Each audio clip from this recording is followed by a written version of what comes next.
Yaya tambola na mokili omona makambo. Makambo musu le kara na mokili aso ba beteli yo ozo kanisa lokola fiction kanisa lokola ba G yaya. Moko na bitunaka. Soki mwasi azalaki pauvre, mobala ki kobala mwasi ya pauvre, ata bazalaka esika o bade ko bakotaka osi ya coup direct. Esika oyo mutu ke komaka te, aye na ye atomboli ezalaka problème te. Kasi pona nini soki mwasi azwi mobali oyo azali na famille moko pauvre, o bazali eloko te, mwasi a façonné akomi mutu, ezalaka toujours ingratitude. Na yebite pesaka mutu ko so. Oui, c'est vrai, mibali ebele bazwa basi pauvre, ba façonna bango bakoma batu, problème ezalite, mais basi ebele pe ba façonna mibali o basala eloko te, ezala problème te, mingi esuka kaka mabe. Donc, moi, si qu'on façonne mon bal, il y a un problème, de problème. Il y a les solo, il y a pas si peu ma wato, il y a des personnes qui ont tout soit ko sakanate. Jeune fille a suivi jeune garçon à pauvre, jeune fille oyo, a na moi katukubianza, famille na ma famille a katukubianza, a suivi mon bal, a tangi si ekutu kelasi, a cotisé na business mobile wani ko zwa mbongo. Sukanango, a payé moi si on a monnaie de singe, kozambo abandi ko bima na ba camarade ya mwasi pona mwasi oya venger ye ebilo kasali mwasi po avenger mobali wana mwasi pe akei ko bima na papa ya mobali na ye papa bokilo so olingi wana et vous savez ce qui s'est passé pendant que basilisi fête papa bokilo abengi appel vidéo Alex mobali na etala na sana nani awa o papa na binote a partir ya lelo benga kanga mama o likambu ya somo boyaya yango lisoto kobetela yo lelo kaka na émission oyo tokoyamba bongo tata Mbemba Kimbangu 100 kilo et pas plutôt kosola makambu oyo ba pesier message ça ba ju message a été message yango azu yango pa mvuluzu Kimbangu to pa nani on va parler de l'opposition et surtout Martin Fayulu soldat du peuple de son état ndenga lobaka a uti bongo kokutana na mwana mboka mokonzi ya ekolo Félix Antoine Tshisekedi. Lui il a quelque chose à dire en ce qui concerne mboka na biso situation politique koyamba tata Mbemba na émission ya lelo na deuxième session na biso ya lelo. Voilà. Mbote bandeko balandi ya Radio Loko Télévision et bienvenue dans deuxième session na biso ya mokolo ya lelo. Kombo na ngai Fiston Pelende tata Sedek. Merci na confiance et peu fidélité, vous allez couper ça programme Oyo. Ya ne ratez pas, n'oubliez pas que nous avons une plateforme groupe Oyo to idakaba orphelin na ba veuve. Ya na ba chaque fois Nzambe ayoka ka losambo ya ba veuve na ba orphelin. Yo mudota la biso ya o dépensa ka ba mbongo, ba concert ezongi na mikili ya mpoto, ba dépense initi ba likelemba osalaka, ba moziki bomelaka o dépensa ka combien? Mais pour na o ide ba orphelin il y a ce fisc na 1 euro, 2 euros, 3, 10, 4, 5, 100. Mbongo dépense on se retrouve au 500 euros. Mais on a besoin au moins $1. Et bah il y a $1. Si on passe à 10, 20, 30, 50, 100, yo ka kanzama ko pambola. Mais $1 na yo monto en lango to sunga ba orphelin. Na lingi obenga biso okota na groupe wana soutien aux orphelins na ba veuve na ba personnes démunies yaya. To comme 1000 personnes. Imaginez si on a 1000 personnes à cette plateforme. Nous avons payé $1. Chaque mois, nous aurons $1000. Autre, on va dispatcher, qu'on paie sa veuve, moi 50, moi 100, ateka, nguba, ateka, mikate, po, aboko là-bas, orphelin, on va payer bateau. Imaginez que orphelin m'a commis ministre, lobby pour la yo, paye 50 euros, attends à quelle classe. Orphelin m'a commis docteur, lobby pour la yo, paye 20 euros, paye 1 euro na yo, pour na attends à quelle classe. Gito côté, nous avons pas bon côté. Est-ce que comme hier, benga bisu na numéro na bisu, na numéro na bisu à Radio Loko pour na to coach sur la plateforme wana. Alors, numéro na bisu zali plus 27 61 88 58 4 5 5 plus 27 61 88 58 4 5 5. Voilà. Il y a tout le monde qui solo o et puis moto ko so et puis to emprunter les solo oyo et pas ndeko na biso to kotila oyo ka ndenge ndeko ko expliquer makambo eleki mais tika na pesa o résumé ya li solo oyo ndenge eleki. Ya na babaki yango ne bandela. Est-ce que ezala kama bete mobali akoyi kozwa mwasi oyo asana ba difficulté mwasi o bana famille pauvre plus pauvre que la pauvreté a façonné a commis mutu Fami balobaka mingi, balobaka te parce que ça dit moi si na ye alingi. Oui, c'est vrai. Basi ebele bazwa bango na famille pauvre, o mema na poto. Topé osaka en Afrique, o komisa ye mutu, mais moi si wana tourner là yo, mais baka ndengo eza muki. Et ça la problème te moi si a façonné mobile a façonné mobile mais pour na ine ça la soki moi si azana mbongo, azu mobile o ya pauvre, o komona batu ba aliko ima ye.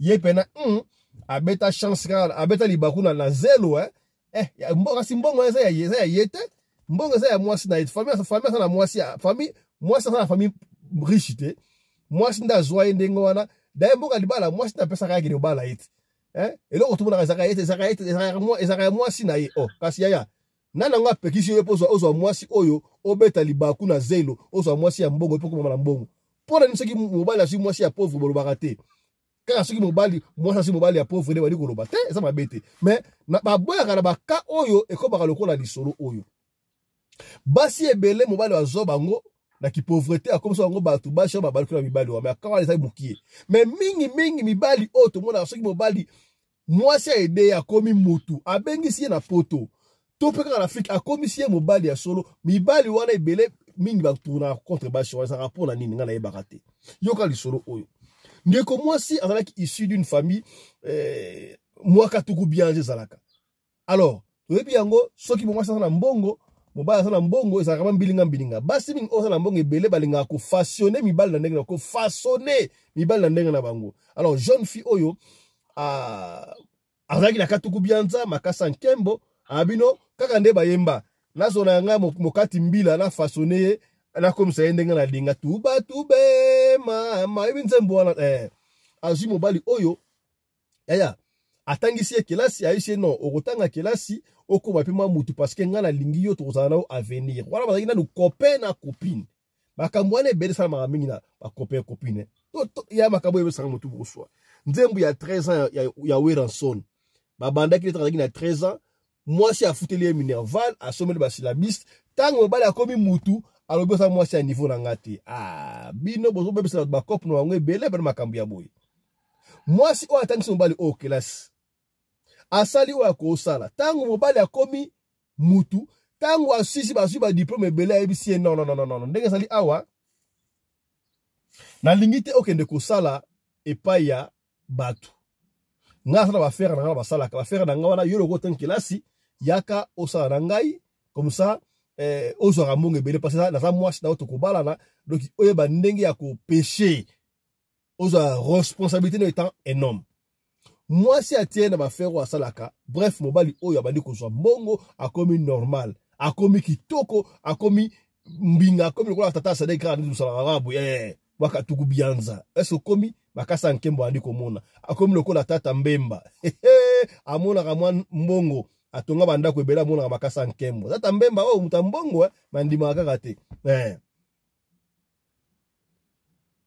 mobali abandi ko tourner donc mwasi na ye oyo akolongo la difficulté comme ça na niveau wana akomi mwasi mabe aboyaki ete mais qu'est-ce qu'il faisait abandi ko bima na basi nyonso tout basi bakomi ya ye na ba camarade ya mwasi na ye yaya ba camarade ya mwasi na yo wana tango zaki na pofa bamonaki yo te ba camarade oyo bandai ko seka mwasi na yo keno yo si mobali pauvre boy yo zo fonctionner mobali ofutira mobali kelasi mobali wana ko tourner yo abandai ko yoka te nzoka bandai ko pese bandai ko vérité kaka ba camarade abandi ko bimana et ça n'était de trop mwasi oyo afandi si mobali abisi papa ozo pesa nga soni boye poani po ozo ridiculiser nga boye na ba camarade oyo ngai obandi ko bimana bango n'importe qui ozo ba eza malamu te tu vas le bosser pêcher conseil moi ça va la yo ki merci tu ramba la pêcher conseil abina yo ki merci troisième fois mobali ozo ko yoka te ya moi si atali abina ko sa ni pona mobali oyo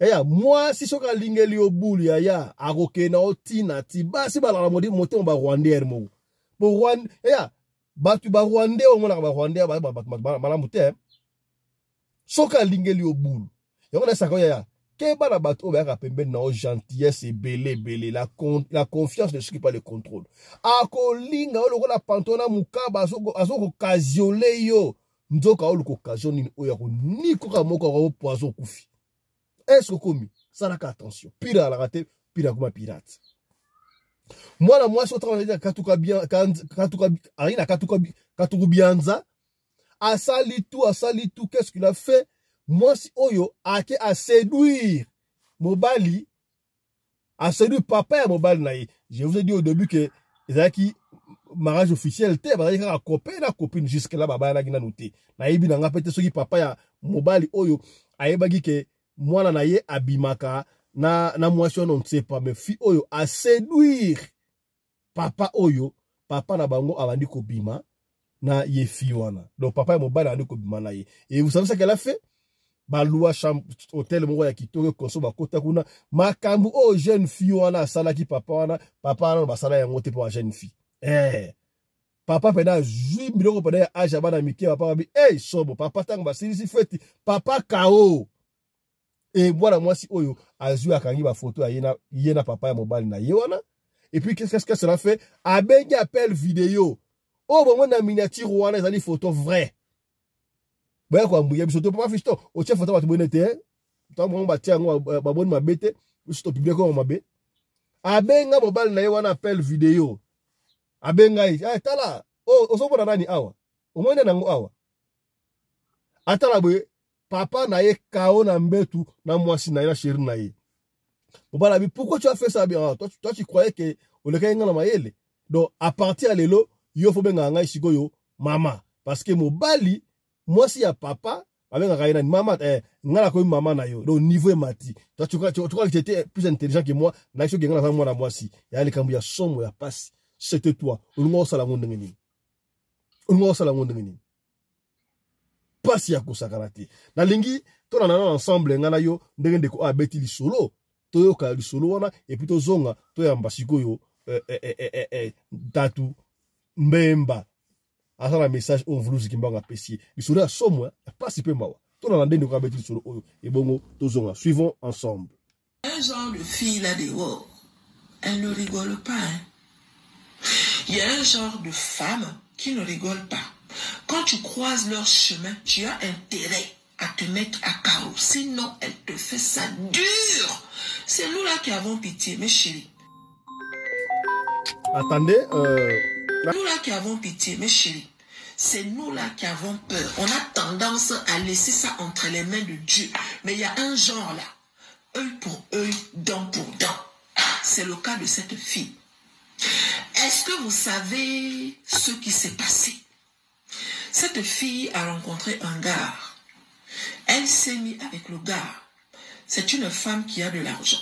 C'est une femme battante. D'accord? Financièrement parlant, elle est indépendante. Donc, elle se met avec un gars qui, à côté d'elle, financièrement parlant, il n'y a pas match. Mais elle s'en fout de ça. Parce qu'elle a son argent. Du coup, si elle sort avec un gars qui n'a pas, ça ne la dérange pas, mes chéris. Elle se met avec le gars. Elle envoie le gars à l'école, comme quoi va faire une formation. Le gars part à l'école, c'est elle qui paye. Étant là-bas, les chéris, quand le gars finit, elle décide d'investir sur le gars en mode, tu dois faire un business. Comme ça, au moins, tu seras indépendant. Les histoires d'aller travailler dans les entreprises où à la fin du mois, tu as un salaire là. Dans la majorité des temps, on s'ennuie avec ça. Ça ne paye pas tous nos projets, ça ne paye pas tous nos rêves. Donc fais quelque chose, un business, mes chéris. Elle prend le gars, elle fait rentrer le gars dans son business à elle. Elle travaille maintenant avec le gars. Sauf que le gars, au fur et à mesure que le temps passe, il commence à avoir de l'argent. Mais l'argent en question, vous savez ce qu'il fait? Il part payer les vendeuses de piments là dehors. Il part faire le beau auprès des yeux des autres femmes. Mais chérie, il passe maintenant son temps à tromper la fille là. Grâce à cette fille là, ce gars-là aujourd'hui, il a l'argent. Au lieu d'être reconnaissant, au lieu d'être sage, au lieu d'être normal, mes chéris, non, hein? Il s'est dit que bon, quand tu m'as trouvé à l'époque où je n'avais rien, est-ce que je t'avais appelé? Tu es venu me chercher en mot, tu m'as rendu beau. À quel moment je vais te rester fidèle? En un mot, elle a fait l'erreur de miser sur le gars. Le gars a commencé à la tromper. Le pire, c'est que le gars la trompait même avec ses copines. Le gars a humilié cette fille-là en couchant avec tout le monde, y compris des personnes qui respectaient la fille. Elle a fait asseoir le gars une fois. Il a demandé pardon. Elle a fait à son regard 2 fois. Il a demandé pardon. Sauf que la 3e fois, le temps a continué. Mais cette fois-ci, il voulait maintenant normaliser l'infidélité dans leur relation. Elle a dit, ok, je t'avais prévenu, hein. Tu as oublié dans quelles conditions je t'ai trouvé. Tu as oublié là où je t'ai ramassé. Je vais te montrer qu'avec moi, ce n'est pas comme avec les autres, mes chéris. Mes chéris, la fille n'a même pas parlé beaucoup. Le papa du gars, lui-même, il est venu vers la fille. En un mot, il a commencé à tourner autour de la fille. Elle n'a pas dit non, elle a accepté. Elle a commencé à sortir avec le papa en cachette. Jusqu'à un jour, le gars était ailleurs. Mais chérie, la fille est avec le papa dans le lit. Le monsieur là, c'est le papa du gars. Les deux venaient de faire les bibones. Aïe, les deux venaient de faire les bibones. Le papa était déjà épuisé, comme vous le voyez là. Elle a tourné ses reins, elle a tourné ses reins, elle a tourné ses reins, jusqu'à le papa a perdu connaissance après avoir fait les bibones avec la fille là. Pendant que le papa ronflait en mode, il récupère ses forces. La fille a fait un appel vidéo avec le gars en disant ceci. Regarde un peu avec qui je suis en ce moment. Elle a monté la tête du papa pendant que le papa dormait. Imaginez un peu la suite. Le gars a dit que ça veut dire quoi? La fille a dit que ça ne veut pas dire quoi? Pourquoi tu me fais ça? Je ne te fais pas ça. Pourquoi, mon frère? Tu as fait les bibones avec toutes mes copines. Tu as voulu me manquer de respect. Mais moi, je m'en vais piquer là où il faut. Je récupère ton papa. Et je t'informe que là où je commence à faire les bibones avec ton papa, là, à partir d'aujourd'hui, tu dois m'appeler maman. Oh non, non, non. Mais chérie, il y a un genre de fille là des wow. Il y a un genre de fille là des wow. Souvent, nous, on a peur. On a tendance à dire que non, Dieu va faire mon palabre. Je laisse ça entre les mains de Dieu. Mais il y a un genre de fille là des wow. Œil pour œil, dent pour dent. Je fais les bibones avec mes copines. Je fais les bibones avec ton papa. Et demain, tu m'appelles maman. Donnez-moi vos avis. Mais chérie, donnez-moi vos avis. Voilà. Qu'est-ce que vous pensez dans la situation Oyo? Si c'était toi, j'aime la façon de notre consoeur Mamachi ndenge abetaka les solo. Na c'est la façon de wana makasi, voilà. Donc si c'était toi, est-ce que la femme ici elle a bien fait ou elle a mal fait? Elle a bien fait ou elle a mal fait?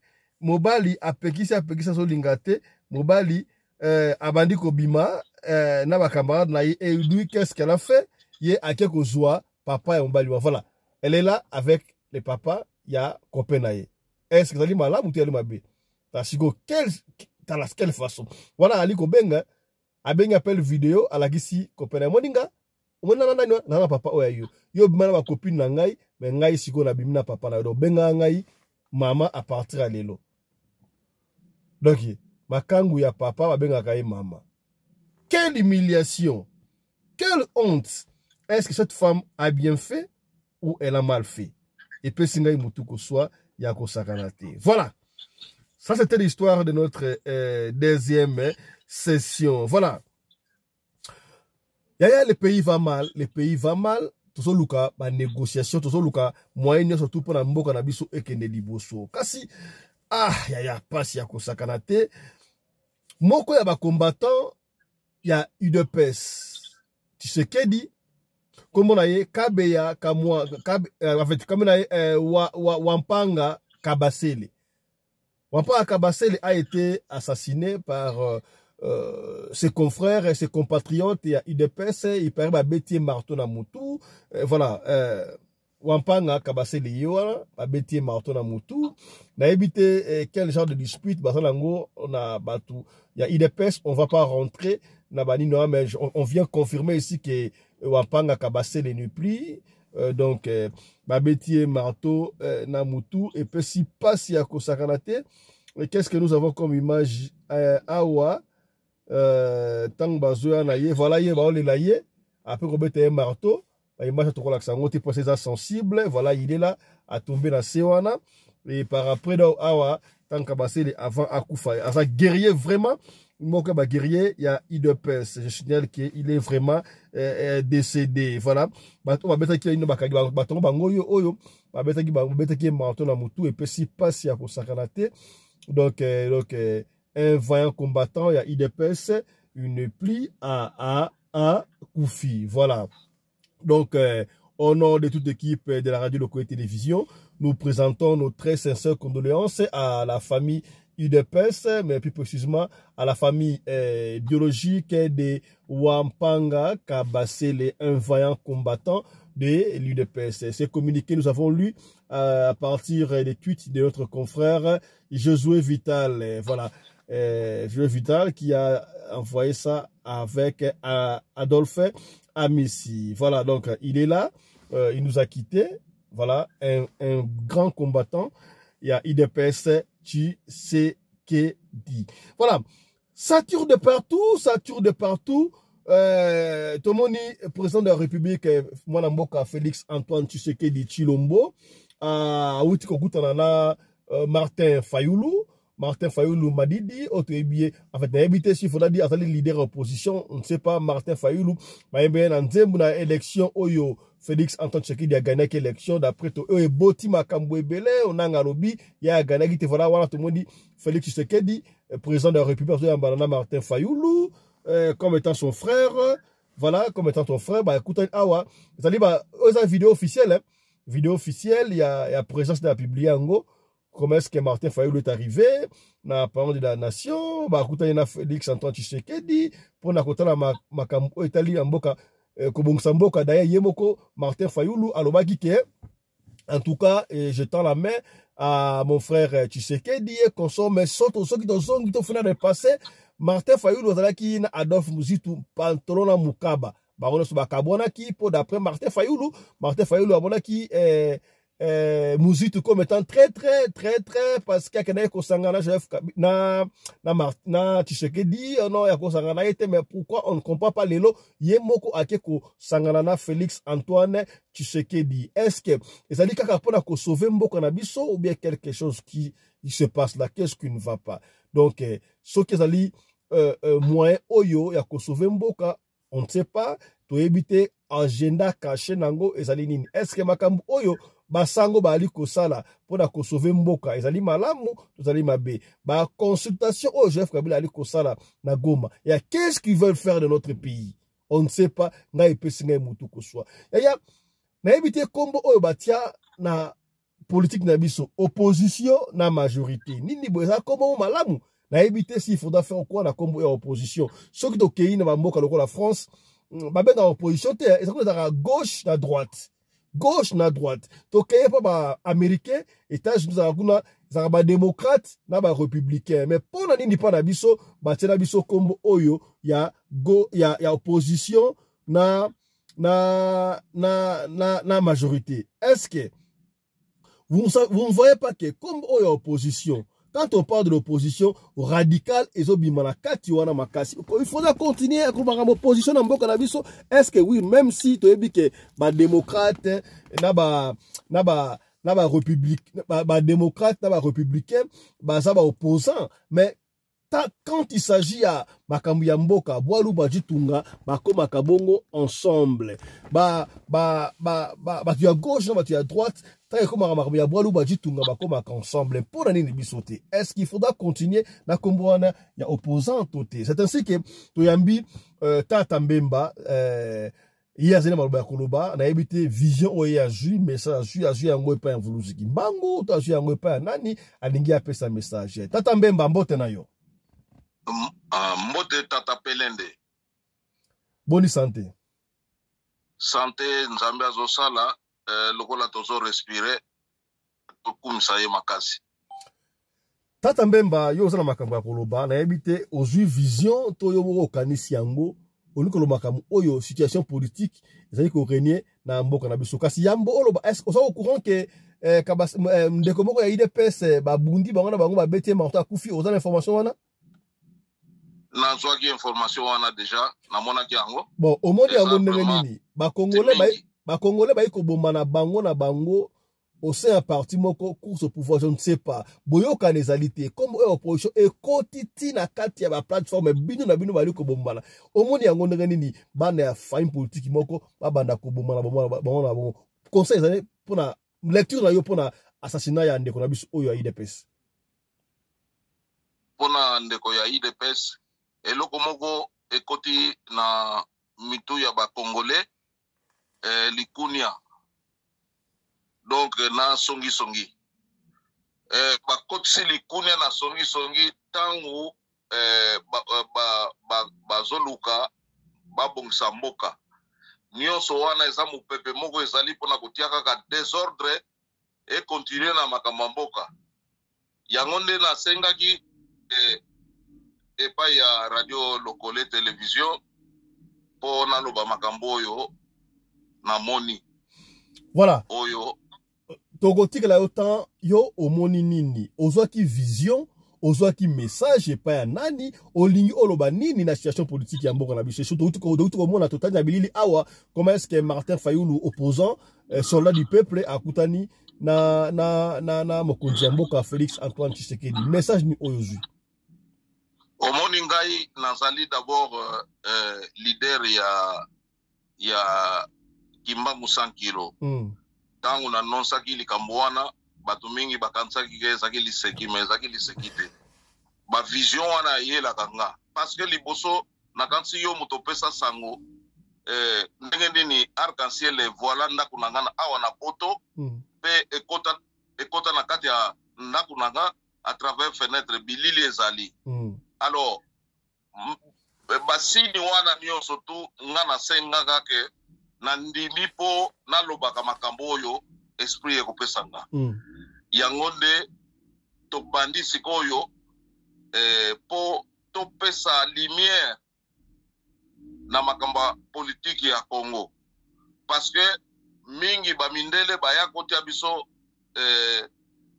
bulu yeke mpo toyokanaka te yango wana oyo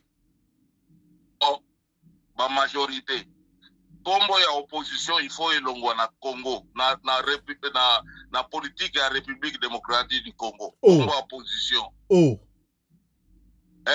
elongwa parce que kombo wana yango nde ebendaka toujours ba makambo po biso tomonaka bato à gauche na bato à droite na bamboka tovandi basalaka makambo oyo ezali mpona intérêt ya mboka mpona intérêt ya bapeuple na bango ndenge bango babombaka bapeuple na bango mais pa na biso opposition musala esalaka tia mbilinga place likambo elingo ozala ya malamu donc opposition na Congo totika nano kombo wana ya opposition toluka eloko mosusu batia place wana na groupe ya ba parti politique soki ekozala na likolo to na se bango ga bato bakoyeba mais kombo opposition oyo ya sikoyo na Congo ezali opposition moko ya tracasserie donc olikoloba bakoma bato moko sans position olikoloba omona bakekuna bazwi bazongi boye bazwi bakekuna bazwi pendant ce temps peuple aza souffrir toujours omonaki bango nyonso tu babengaka pe bago mokonzi ya mboka nakanisi soki nabosani te so nalotaka ndoto te me na moma moko boye abengaka bago boya mpo makambo ya mboka bato nyonso baboyaka donc opposition na biso bazaka sans position donc pona yo omoni ke kombo wana ya opposition ezali mabe mingi na politique ya République démocratique du Congo, même si opposition ekozala mesengeli to copier ba bonnes habitudes, c'est-à-dire que ba décider ba occidentaux ba yeba so kombo na opposition pour na ko diviser biso kombo opposition e kota tina moi l'épinier to tu komona awa ba assassinat de oyo au sein même parti pour na opposition bon na même parti opposition na gisi de que yo ke gauche ngana ke koto to ko huta na tie. Donc pour yo olingi eza mabe mingi. Donc pona yo okali pona yo zela donc pona yo okanisi to mekola to copier lokola nezalaka na ba pays mususu na ba ne bandel awa lokola na France bazalaka na gauche na droite ndengwana na États-Unis bazalaka ba démocrate na ba républicain donc biso na Congo to longola kombo na opposition na majorité to tiata kombo mususu to tiata kombo lokola kombo moko ata to tene oyo lisanga o ko to tieso ki bonganga to boy kombo wana opposition te eso le classe problème bon message wana yo o imagine ngo yo moko to ozu yango pa nani nga ba inspiration yela kanga ezambala liboso nga na déjà sina marqué na mboka na biso na makambo mususu ya ba projet ba makambo mususu esala makape ndenge wana et puis eza ndenge wana eza inspiration oyo eza na ezobima na mfulusi kimbangu 100 kilo oyo pe na lobby na kati eza bongo et puis sikoyo ba oyo sikoyo ba monike bazonga na kote ya mboka ya politique ya mboka po baya kosangana na mokonzi ya mboka bango pe bazala clair donc bazala clair na makambo bango bazoyela epa ya mokonzi ya mboka parce que bazalaka wana bakoya na makambo mususu na cc oyo bango bazoyela po bazala pembeni ya mokonzi ya mboka na lobby yango est-ce que Martin Fayulu ndenge akei kokutana mokonzi ya mboka ezali malamu to ezali mabe parce que to ebi yango ke Martin Fayulu azalaki Pantona Mukaba yena ndeko na ye Muzitu Adolf Muzitu bakabwana na Adolf Muzitu po Adolf Muzitu al ndimbaka appel o mokonzi ya mboka lansaka boya to songana pona ekolo Martin Fayulu la boya kabi akoyi ko sangana na bato bana pouvoir te parce que ba yibaki pouvoir de ba traiter mais alors grande surprise yemoko mutaboyaka election ko tanga boyaka alingaka Congo koleka bato nyonso tout mais sika bo yemoko aye kokutana mokonzi ya mboka osasuke aye pona akomina mpiaka dingi akota na pouvoir azwa mwaka tuku bien za makasa nkembo a se préparer na ba élection to kokutana bango ezali quelque chose à apprécier pona bon développement pona départ ya sika ya mboka na biso est-ce ne ba kutana sama malamu to sama be bon place wana il faut yemoko mokonzi ya mboka pe afukola misu na ye parce que na utolo baboye esprit ya esprit ya ba politicien Congo ya mboka na biso na République démocratique du Congo ezakaka pona ko wela nano intérêt na ye moko donc esprit wana bayaka nango esprit ya ko wela leadership donc yango te bayela ka yango ole bayana esprit ya nenge tozo ya to bongisa mboka po population pe bamona basepela na bakita oyo ya mboka na biso nzambe apesa bango bayela ka bongo te bango bayaka nanu na makambo na bango oyo batindaka baona batu na bango oyo batindaka bango sikoyo periode oyo eza periode ya mvulusi kimbangu esprit ya kimbangu sikoyo il faut sala na kati ya Congo po mutu nyonso tu na Congo abika asepela. Voilà, Tata Mbemba, nous sommes arrivés à la fin, mais tu as eu écho déjà. Yo, aux Alakabongo na Allemagne, na banlieue ya Allemagne, aux Européens, ça va trophée, na ba kondiamboka Allemagne, si kozali. Et parlons-nous un peu de ya projet wana ya kopesa ba trophée, pa ba kondiamboka ya Allemagne. Pour la pesa ba kondiamboka na bisote, au préféré pesa ba kondiamboka Allemagne et puis au sala mandangeni kombo na ngoni ni organisation wana.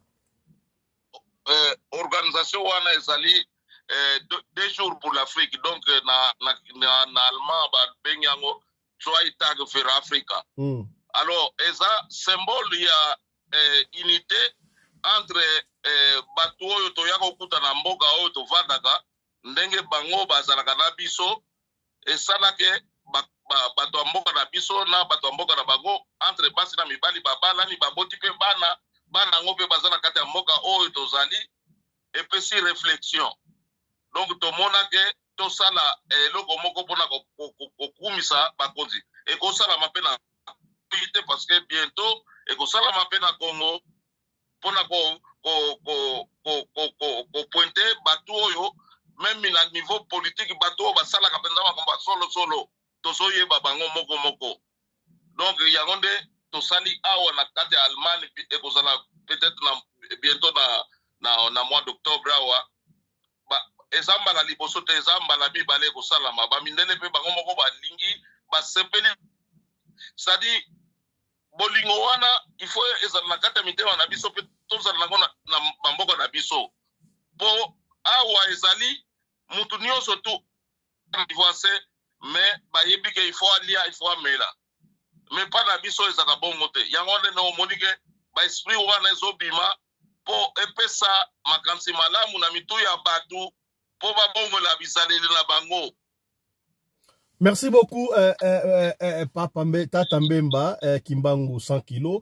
C'est un grand plaisir de vous recevoir dans cette émission. Je crois que tant que vous m'approche, que vous avez le collé, de quand vous avez coupé ça, bah, trophée. Donc, comme Nasuka, il y a une deuxième session d'abissou à l'élo, il y a Yom Douta l'abissou, ce que vous avez le coupé ça, Benga bisso, opération. Ce que Bengi bisso, aux bisso, te comme tout samate, tika l'abissou audio à l'issou, na toko bete yango, kaka ndengo lingi to bete yango. Soko lingi, totanga combo, toko tanga combo. Soki po boy, totanga combo te, toko tanga combo te, bisso fonction laka, ndengo wana. Allez, portez-vous bien.